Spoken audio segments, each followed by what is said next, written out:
J'ai failli le faire. Et puis c'est surtout que c'est laquelle qui se baisse pour modifier Donc, dans ce cas de vidéo, il va y avoir premièrement le projet du deuxième semestre de première année, que vous êtes en train de faire pour la plupart, qui nous se déroulait vers le quartier de Vallières, en fait, entre un peu la place des Salins puis Beaumont, tout ça.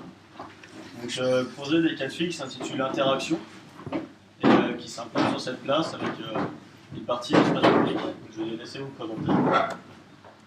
Donc, du coup, je vais vous présenter le sujet un peu mieux. Alors, on était par groupe de 4 et chacune devait implanter de son côté une colocation intergénérationnelle de 3 personnages, on va dire.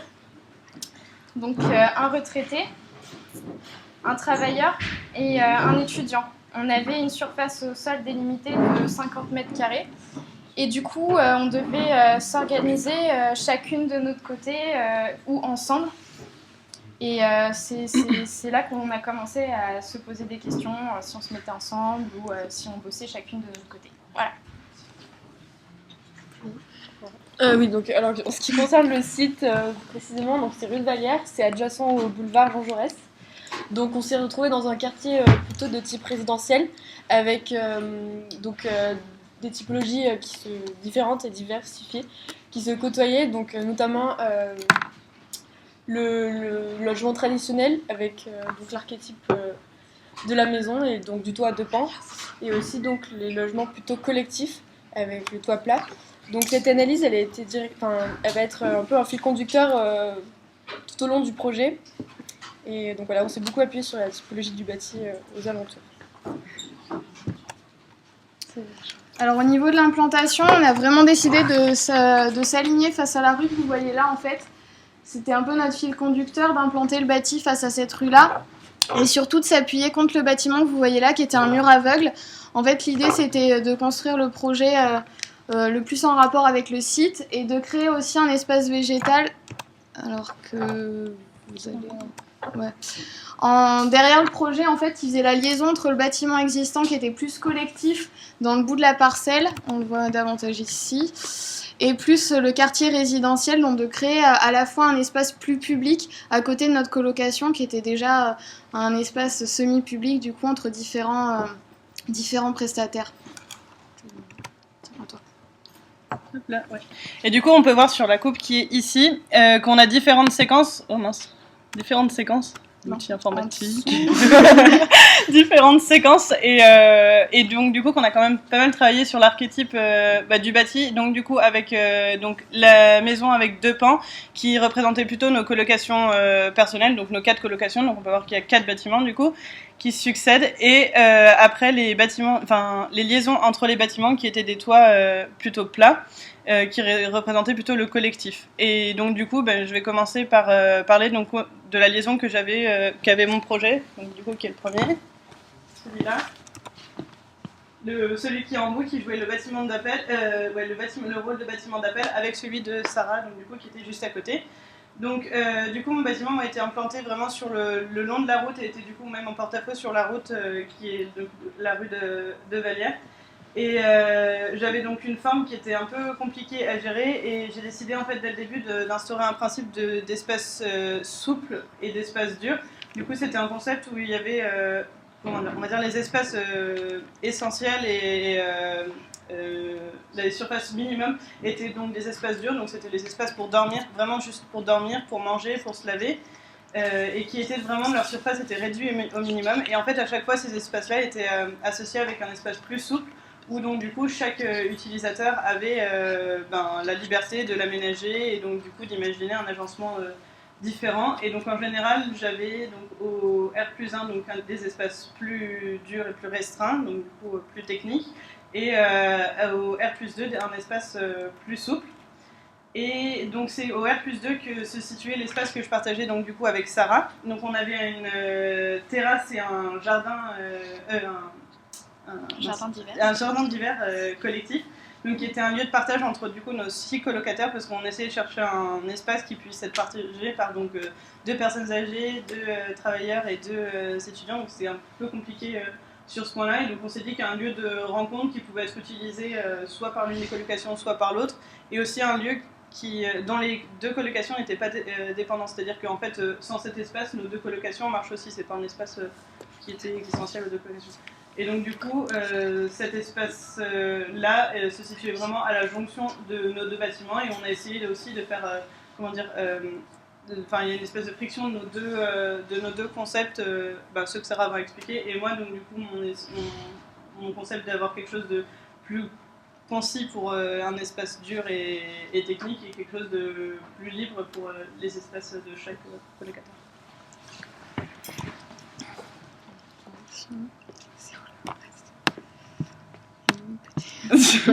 Derrière, c'est PDF. Voilà. Alors, donc moi j'étais juste à côté de Maya, comme elle l'a expliqué. Et moi, mon principe, c'était sur la modulation en fait des espaces communs que je voulais vraiment large et généreux, et des espaces privés plus restreints, mais à chaque fois avec une particularité précise en fait. Du coup, j'ai mis mon espace salon, salle à manger, cuisine au rez-de-chaussée. J'ai pris toute la surface pour que ce soit vraiment généreux. Ensuite, au R+1, j'avais mis les deux chambres avec à chaque fois une particularité, on va dire, privée. Donc pour la chambre du travailleur, j'avais mis une petite terrasse. Pour la chambre du retraité, j'avais mis un petit espace de lecture. Et ensuite, au dernier étage, j'avais intégré un nouvel espace commun que j'ai appelé salle de travail, où chacun pouvait l'utiliser pour une activité particulière, avec la chambre du jeune qui était en liaison directe avec cet espace pour bosser avec son bureau.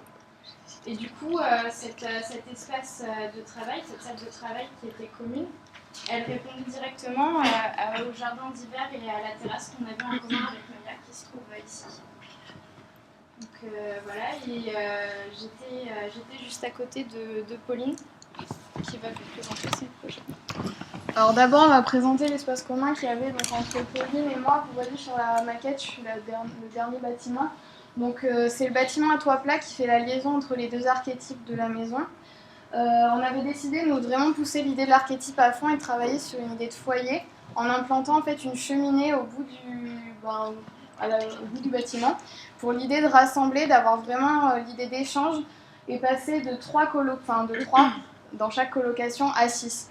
Donc c'était l'idée d'offrir plus d'espace, sachant que quand même nos espaces étaient réduits dans les colocations, d'agrandir et d'avoir la possibilité aussi de recevoir, notamment avec en mezzanine une possibilité de chambre pour les invités, pour les 6 colocataires. Du coup, on passait vraiment de cette notion de 3 colocataires à 6, et c'était assez important dans notre projet de donner davantage de surface plus ou moins aux espaces communs, quitte à réduire les espaces plutôt individuels comme les chambres des colocataires. Donc là, c'est le projet Pauline qu'elle va vous présenter. Oui. Alors du coup, moi j'étais partie plus sur l'idée de développer un peu les ambiances qu'on avait dans chaque espace intime des colocataires. Et donc sur quoi j'ai travaillé sur la gradation de la lumière, notamment en façade, mais qui se ressentait aussi à l'intérieur. Et donc par l'usage de matériaux différents. Donc comme on peut le voir sur la maquette, je suis partie avec en rez-de-chaussée un espace qui est très transparent, traversant. Et donc voilà, beaucoup de luminosité. Et finalement, donc, plus on monte dans les étages et plus on a une sensation d'avoir le regard tourné vers le ciel, et donc voilà, d'être plus fermé sur l'extérieur. Donc en R+1, j'avais donc une des chambres qui était avec une lumière plutôt diffuse, et donc avec une sorte de filtre qui était, que j'utilisais, qui était les claustras. Et finalement, donc, au dernier étage, donc, on avait une des chambres qui était complètement fermée sur l'extérieur, donc c'était pris d'avoir comme une maison un peu en lévitation sur le reste des espaces.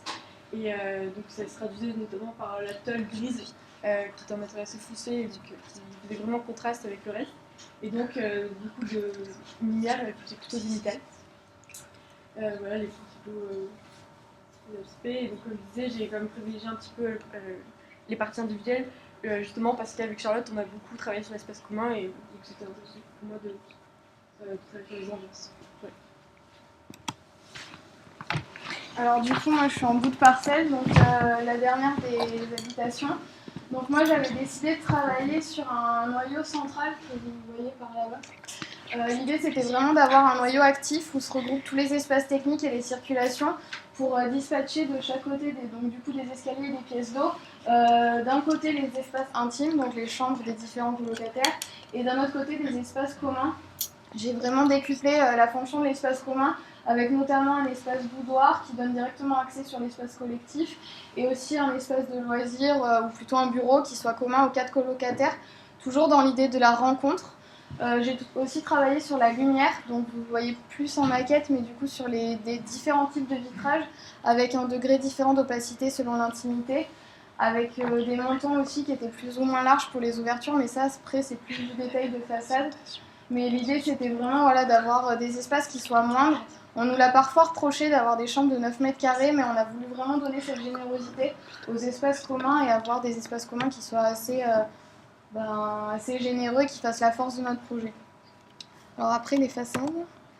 Donc le plus dur dans ce projet en fait ça a été de travailler les façades parce que finalement c'est bien beau au début d'avoir des bâtiments tout blancs, mais quand on est 4 il faut arriver à se singulariser et c'était difficile d'éviter l'effet patchwork.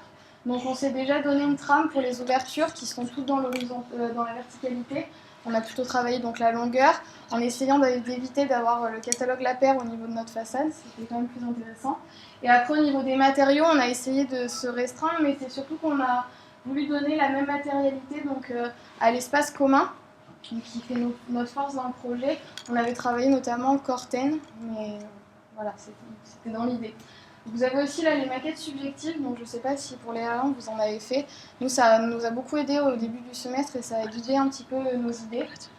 Et qu'est-ce qu'on pourrait dire pour conclure sur le sujet? C'est vraiment, nous, ce qui a fait notre force, c'était voilà, de cette implantation du bâti avec les espaces communs et cet archétype plus ou moins de la maison et l'archétype de l'espace, des habitats collectifs. Ça a été plutôt un bon projet dans l'ensemble, mais la difficulté, voilà, ça a vraiment été les façades et de gérer en fait la singularité quand on travaille vraiment un projet commun de A à Z. Oui, est-ce qu'on fait ressortir les différences qu'on avait à l'intérieur, c'était est-ce qu'on les faisait ressortir aussi à l'extérieur ou est-ce qu'on essayait d'unifier et du coup on a vraiment eu un long temps d'hésitation là-dessus, dans la dernière phase du projet. Voilà.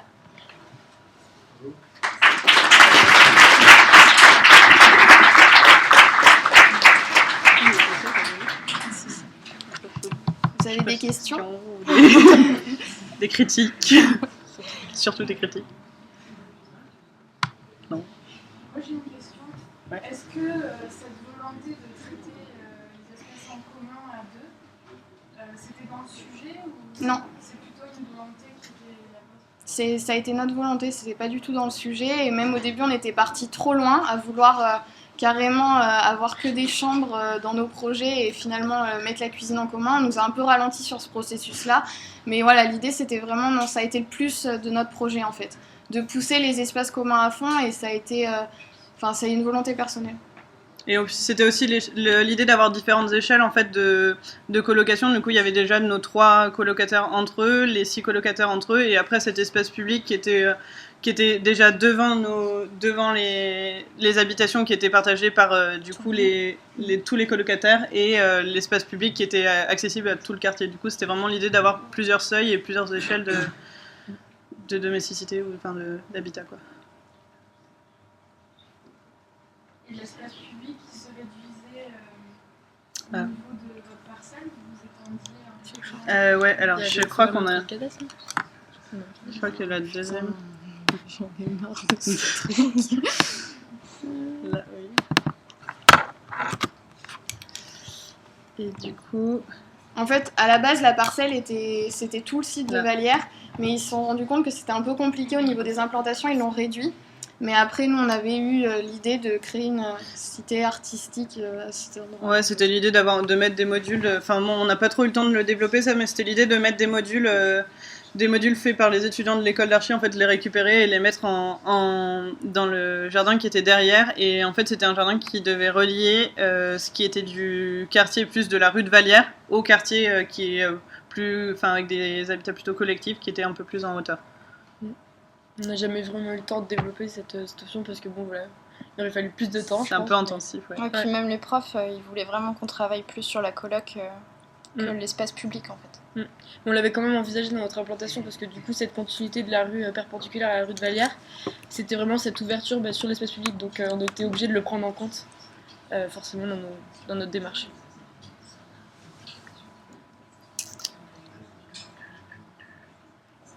Voilà.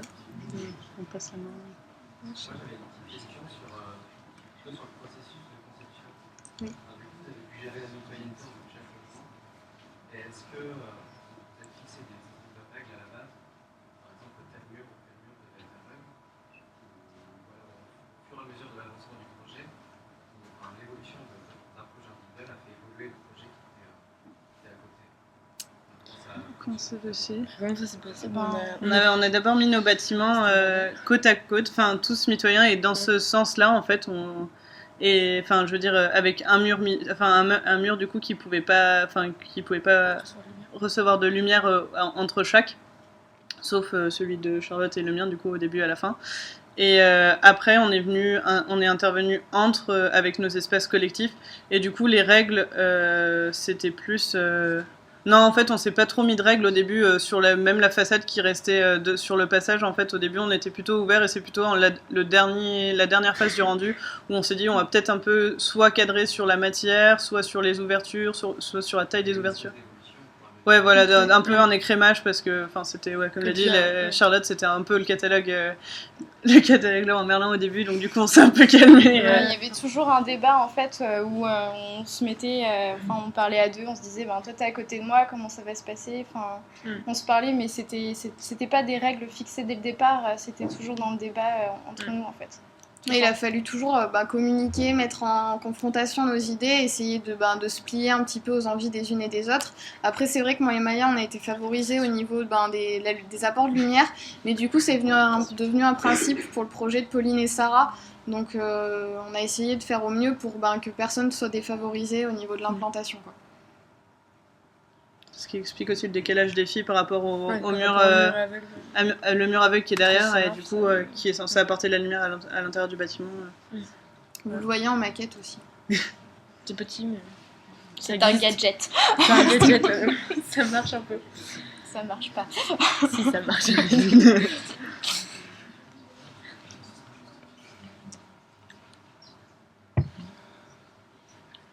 Les L1, ils ont des questions. Et les L1, vous avez un peu de questions par rapport à vos projets à vous? C'est le moment. Ouais, c'est vraiment le moment. Même des critiques, ouais, des trucs. On n'a pas eu cette chance, alors allez-y, pensez.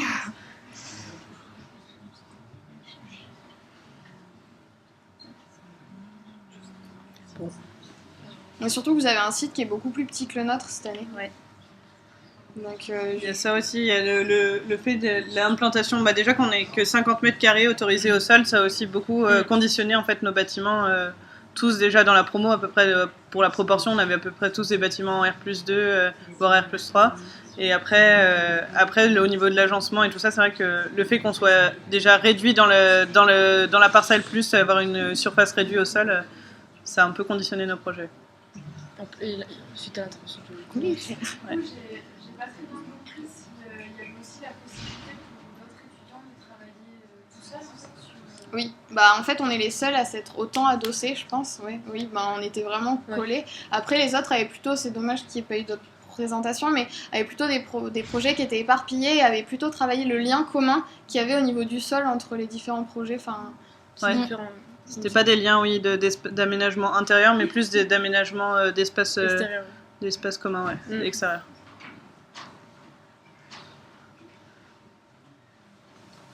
On va laisser la place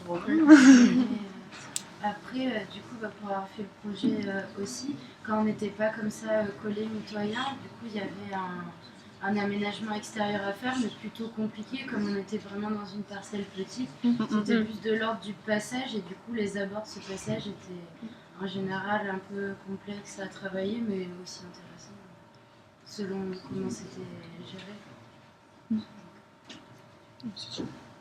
Après, faut vraiment pour les L1 vous appuyez vraiment sur l'existant. Enfin, faut vraiment penser que ce bâtiment il peut être implanté que là et pas ailleurs. En fait, c'est vraiment l'idée et de vous ancrer vraiment dans le site. Nous, c'est ce qui nous a aidé et ce qui nous a permis d'implanter le projet, quoi. Ça a été un vrai fil conducteur. Ouais, surtout la continuité. Pas ton meuble. Ouais. Peut-être Romain. Normalement, il y a une entrée contre les- Ouais.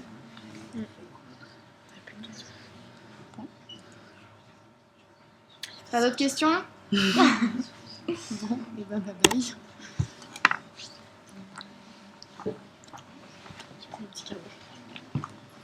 Qu'est-ce qu'elle attend, ce qu'ils font, le chien? Quoi? Qu'est-ce qu'elle fait, Claire?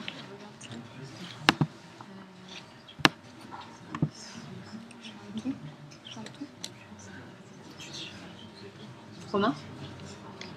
Quoi? Ah, le prix.